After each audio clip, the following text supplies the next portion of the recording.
Hello बच्चों। चलिए प्रश्न को समझते हैं।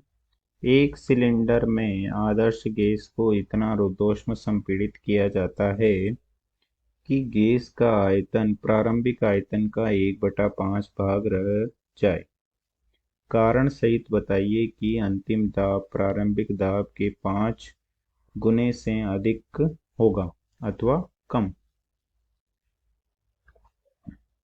हमें बताना है कि दाब 5 गुने से कम होगा या अधिक। मुख्य अवधारणा में हम देख सकते हैं कि रुद्धोष्म प्रक्रम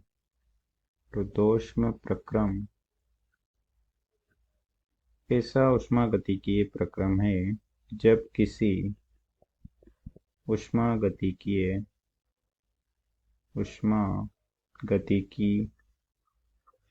निकाय में इस प्रकार परिवर्तन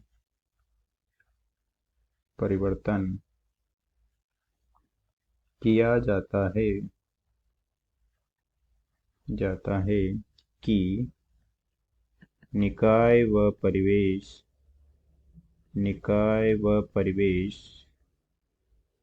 परिवेश के मध्य ऊष्मा का विनिमय नहीं होता है, अर्थात डेल्टा Q बराबर 0। रुद्धोष्म प्रक्रम के लिए अवस्था समीकरण को हम इस प्रकार से प्रदर्शित करते हैं। P v की घात गामा बराबर नियतांक, अर्थात जहाँ P दाब है तथा v आयतन है तथा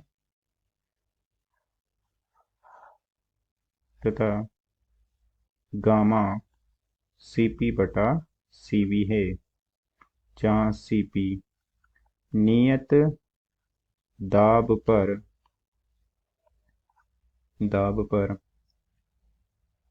सामान्य या मोलर विशिष्ट ऊष्मा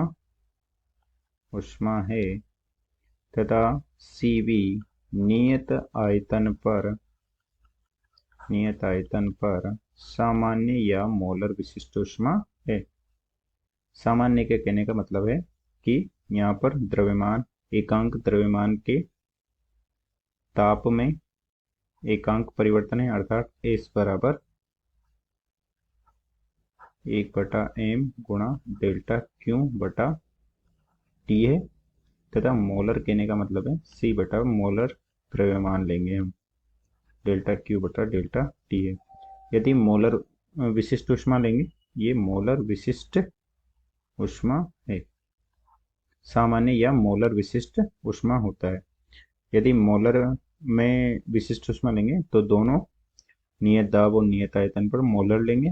यदि सामान्य लेंगे तो नियत दाब व आयतन पर सामान्य विशिष्ट ऊष्मा लेंगे तो मात्रा से मात्रा कट जाती है और हमें गामा जो कि एक अनुपात है Cv और Cv का प्राप्त हो जाता है। ये गामा का अनुपात 1 से ज़्यादा प्राप्त होता है हमें, अर्थात गामा 1 से ज़्यादा है। इस अवस्था समीकरण को हम दो विभिन्न अवस्थाओं P1 V1 तथा P2 V2, यदि P1 V1 से P2 V2 में परिवर्तन हुआ है तो हम लिख सकते हैं कि P1 V1 की घात गामा बराबर हो जाएगा P2 V2 की घात गामा। इस प्रकार से हम दो अवस्थाओं के लिए रुद्धोष्म प्रक्रम को लिख सकते हैं। अब चलिए प्रश्न को हल करते हैं। प्रश्न में दिया गया है कि प्रारंभ में आयतन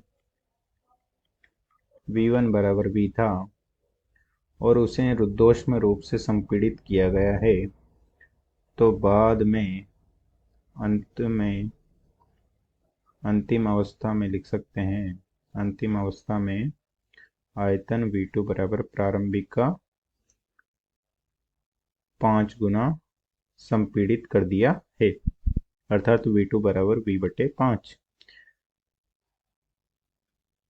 जबकि प्रारंभिक में दाब P1 बराबर P था, तो हमें अंतिम अवस्था में बताना है कि दाब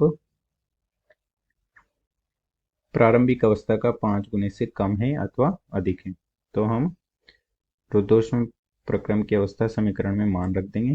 P1 V1 की घात गामा बराबर हो जाएगा P2 V2 की घात गामा, और ये इसमें मान रख देंगे तो ये हो जाएगा P और V1 बराबर V की घात गामा बराबर P2 V/5 की घात गामा, और V की घात गामा से V की घात V कट जाएगा, और ये हो जाएगा P2 बराबर 5 की घात गामा गुणा P।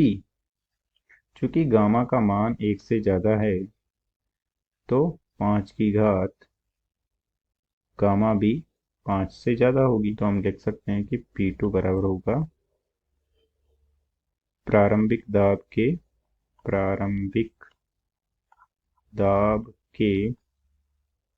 5 गुने से अधिक।